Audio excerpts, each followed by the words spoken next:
Johnson. Several developing stories as we come on tonight, including the dramatic rescue of 4 miners trapped in a flooded cave. But we begin with a terrifying mid-air scare, a United pilot issuing a hijacking alert. The United flight heading to Minneapolis suddenly diverted to Madison, Wisconsin after a 75-year-old man allegedly tried to storm the cockpit.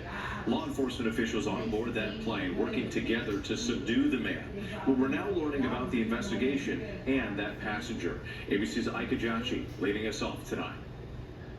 Tonight, an investigation after authorities say a 75-year-old man repeatedly attempted to breach the cockpit door on a United Airlines flight from Chicago.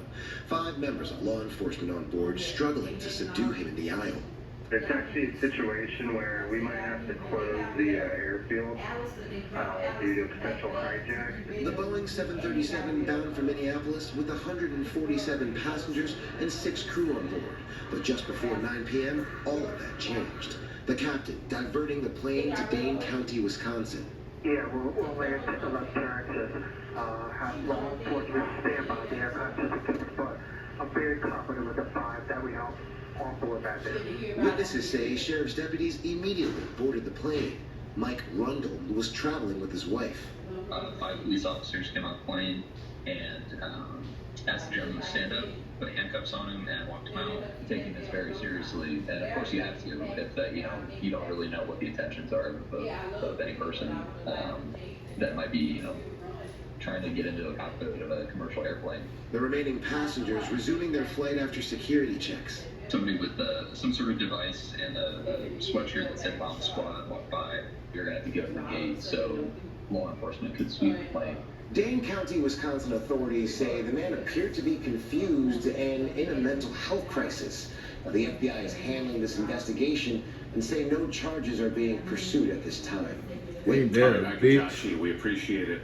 Now, it's a remarkable and dramatic scene unfolding in Laos. 4 men trapped in a flooded cave for 10 days, escaping from a maze of muddy tunnels on their own. The emotional reunions as they came to the surface, the miners later seen receiving medical treatment on stretchers, wearing oxygen masks, and wrapped in foil blankets. And what we've learned about the critical piece of equipment that likely saved their lives. Here's ABC's Britt Clem.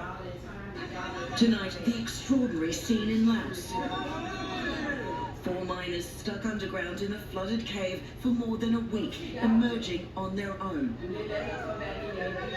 Cries of joy as they embrace rescuers and collapse onto the ground. I was literally about to head into the cave myself when all of a sudden we heard all these cheers and spun around, and 4 very muddy miners just suddenly emerged out of the cave on their own. I spoke with Josh Richards, one of the rescue divers. He had been moments away from entering the cave. They're very tired, they're very dehydrated, they're malnourished. Rescuers bringing a 5th man to safety hours earlier, teaching him to use scuba gear, helping him navigate through those narrow, jagged crevices, crawling on his hands and knees. It is genuinely a miracle that Nico managed to pull out the first guy last night. The 5 were first located Wednesday, discovered huddled together on a rock. Torrential rains in recent days had flooded the caves, rescuers using pumps to remove that murky water. We were determined that we were going to have these pumps moved around in order to remove as much water as possible, and apparently these guys have decided they didn't want to stay in the cave any longer. Those men perhaps sensing a make or break moment as water levels fall, seeing an opportunity to get out and taking it.